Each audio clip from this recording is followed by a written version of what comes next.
Here's a dangerous opinion. I think pineapples belong on pizza. What? Now here's a fact.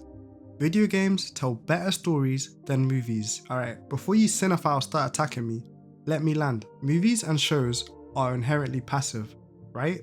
We don't get to influence or directly be involved with the story. And yes, there are some outliers like Bandersnatch, but for the most part, movies and shows put you in the audience. You watch characters wrestle with tough choices, sometimes even frustratingly bad ones, but you can't control what happens. You're stuck judging from the sidelines. And look, this isn't technically a flaw.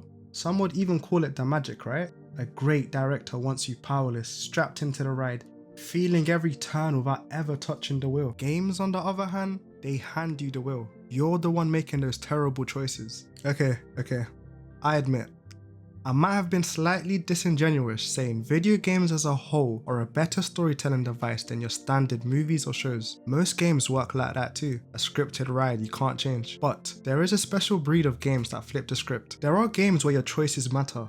Not just button mashing or quick reflexes, but decisions that shape the story's path, sometimes subtly, sometimes in big, sweeping ways. Think The Walking Dead by Telltale. Every choice can mean life or death for someone you've come to care about. One wrong move and a friend is gone forever. Or Life is Strange, where rewinding time isn't just a cool mechanic, it lets you wrestle with the consequences of your actions. Even Red Dead 2's honor system shapes how the story closes. Do you ride as the honorable hero or the ruthless outlaw? Your reputation changes how people see you and how the tale ends. And in Ghost of Tsushima, Jin Sakai's choice to honor or confront his uncle isn't just drama, it's a turning point that changes the very soul of his journey. In movies, you watch heartbreak unfold, scenes crafted to pull at your heartstrings, designed to make you feel something. But no matter how powerful the story, you're still an observer. You don't have to make the tough calls. You don't bear the burden of failure. But in decision-driven games, it's different. You cause the heartbreak. The moment when you decide who lives or dies, who you trust or betray,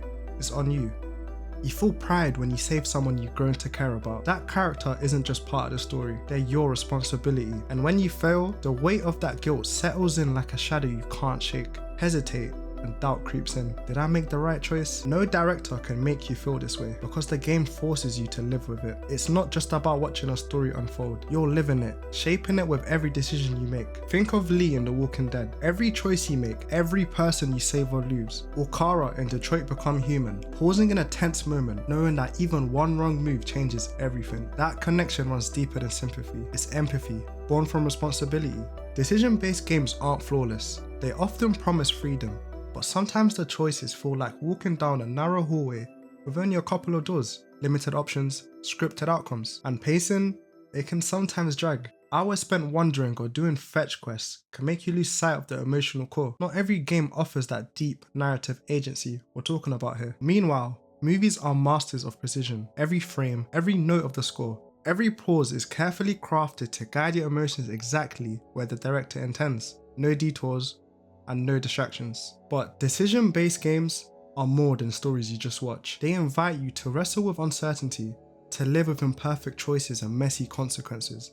Sure, that can sometimes be frustrating. Sometimes the freedom does feel limited. Sometimes the narrative falters under the weight of player agency. But that struggle is part of what makes them special. They turn storytelling into a two-way conversation where you aren't just an audience, but a participant grappling with what it means to choose and to live with those choices. So yes, these games aren't flawless, but they're reshaping the emotional power of storytelling in a way no other medium can, and that's something we can't afford to ignore. Movies have given us countless unforgettable stories, crafted with precision, emotion, and artistry that continues to inspire. But decision-driven games are doing something new. They're not just telling stories differently, they're changing how stories happen. They make storytelling an experience you live inside, not just watch from the outside. And that means the future of narrative isn't about choosing sides, it's about embracing these different ways to connect, feel, and engage. So if you still think games can't match films, maybe the real question is, have you ever been the one who had to make the impossible choice? Because when you do, the story stops being something you watch and starts becoming something you carry with you.